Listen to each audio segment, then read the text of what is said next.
नमस्कार, राम राम। कई बार ऐसा होता है कि आप जप करना चाहते हैं लेकिन आपके पास जप करने वाली माला नहीं होती। ऐसी स्थिति में आप अपनी उंगलियों का सहारा लेकर के जप करते हैं। लेकिन क्या आपको पता है कि आप सही जप कर रहे हैं या गलत जप कर रहे हैं? तो उंगलियों से कैसे आप काउंटिंग कर रहे हैं? तो देखो, पहले मैं अपने हाथ में बताऊंगा, फिर आपको इस चित्र में समझाऊंगा। जैसे ये आपका हाथ है, तो पहली काउंटिंग कहाँ से करनी है? यहाँ से, अनामिका उंगली से, जो अनामिका है। तो आप इसको देखिए, 1 2 3 4 5 6 7 8 9 और 10। दोबारा देख लीजिए, मैं वैसे बाएं पे दिखा रहा हूँ, वैसे दाहिने हाथ से जप करना होता है। 1 2 3 4 5 6 7 8 9 10। अगर आप इसको इसमें समझना चाहें तो आप कहाँ से काउंट करेंगे? 1 2 3 4 5 6 7 8 9 10। आप इनमें और इनमें काउंटिंग नहीं करेंगे।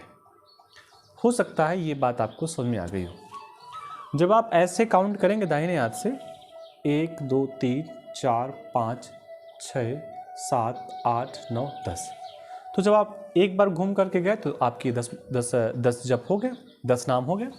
1 2 3 4 5 6 7 8 9 10। दोबारा फिर आपने जब किया 1 2 3 4 5 6 7 8 9 10, तो 10 तो हो गए। जब आप ऐसे जप करेंगे तो आपने दाहिने हाथ से जप किया और उसकी काउंटिंग बाएं हाथ पे कर ली। यहाँ पर रखा आपने, एक बार 10, 2 बार 10, 3 बार 10, 4 बार 10, 5 बार 10, ऐसे करते करते जब यहाँ पर आएंगे तो आपके 100 जप हो गए। अब 100 जप तो हो गए, लेकिन माला 108 की होती है और आपके पास माला है नहीं। तो फिर ऐसी स्थिति में जब कहाँ से स्टार्ट करेंगे?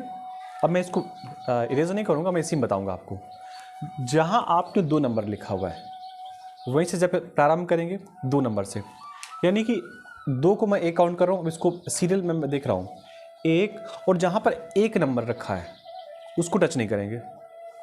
इसमें 1 नंबर और 10 नंबर को टच नहीं करेंगे और 2 नंबर से प्रारंभ करेंगे। तो 2 नंबर से प्रारंभ करोगे तो जहाँ पर 9 नंबर दिखाई दे रहा है वहाँ पर 8 आएगा।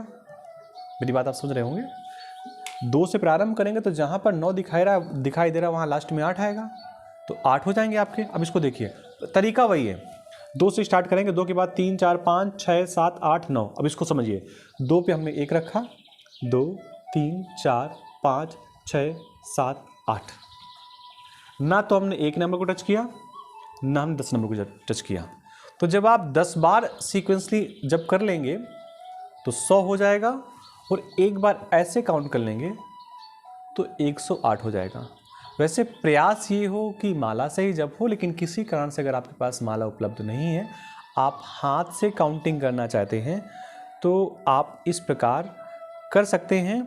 और गायत्री मंत्र का अगर आप जप कर रहे हैं तो कम से कम 10 बार गायत्री मंत्र का जप अवश्य करना चाहिए।